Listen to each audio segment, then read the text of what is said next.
Air India Bharat की 91 साल पुरानी एयरलाइन है। ये कंपनी रतन टाटा ने 1932 में बनाई थी। तकसीम के बाद हुकूमत ने इस पर कब्जा कर लिया और इसे BIA की तरह चलाती रही, लेकिन फिर 28 जनवरी 2022 को टाटा ग्रुप ने $2.25 बिलियन में एयर इंडिया दोबारा खरीद ली और सिर्फ एक साल में यानी 14 फरवरी 2023 को सिविल एविएशन की तारीख का सबसे बड़ा धमाका कर दिया। एयर इंडिया ने 470 नए जहाजों का ऑर्डर दे दिया। इन तैयारों में 210 Airbus A320, 321, 190 Boeing, 733 max Airbus, A350S, 20 Boeing S787 और 10 बोइंग 777 शामिल हैं। ये एविएशन इंडस्ट्री की आज तक की सबसे बड़ी डील है।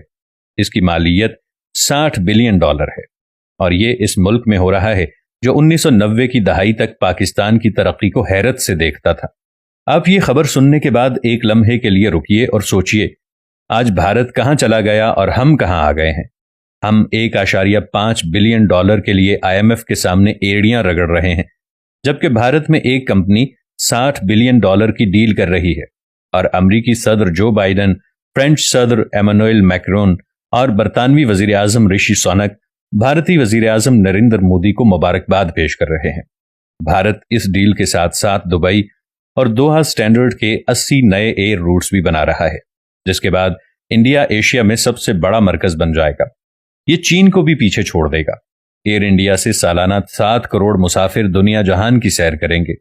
आप एक बार फिर रुकिए और सोचिए कि क्या आज एयर इंडिया को PIA के साथ कंपेयर किया जा सकता है, और अगर हम कंपेयर करें तो दोनों में क्या फर्क होगा।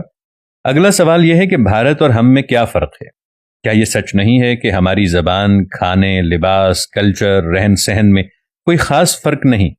गर्मी, सर्दी, गर्दो गुबार, रवैये, नफरत और मार धाड़ भी एक जैसी है। हम मसाले भी एक तरह के इस्तेमाल करते हैं, लेकिन वो आगे दौड़ रहे हैं और हम पीछे। आखिर क्यों? और तीसरा सवाल, क्या इस मुल्क में कोई शख्स कौमी ज़वाल की वजूहात पर गौर कर रहा है, और क्या हम रुक कर, ठहर कर और सांस लेकर अपनी गलतियों का एतराफ़ कर रहे हैं? इसका सीधा सादा सा जवाब है चंद खानदान और अशराफिया जो हम पर पिछली कई दहाइयों से मुसल्लत है। अगर हम आज भी सोच समझ रहे होते तो शायद ज़वाल की चट्टान से फिसलने का यह सिलसिला रुक जाता। लेकिन जब कौमों की मत मारी जाती है तो फिर उन्हें धूप में पड़ी हकीकतें भी दिखाई नहीं देती। अल्लाह हम सबको अक्ल सलीम अता फरमाए और पाकिस्तान को दिन दुगनी और रात चुगनी तरक्की अता फरमाए।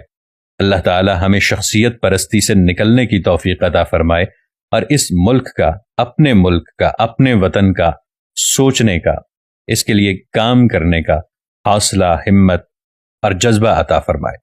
और अल्लाह रब्बुल इज़्ज़त हमारे हुक्मरानों में वो जज्बा पैदा फरमाएं कि ये पाकिस्तान का सोचें, अपनी ज़ात से निकल कर ये अवाम का सोचें और सिर्फ पाकिस्तान का सोचें।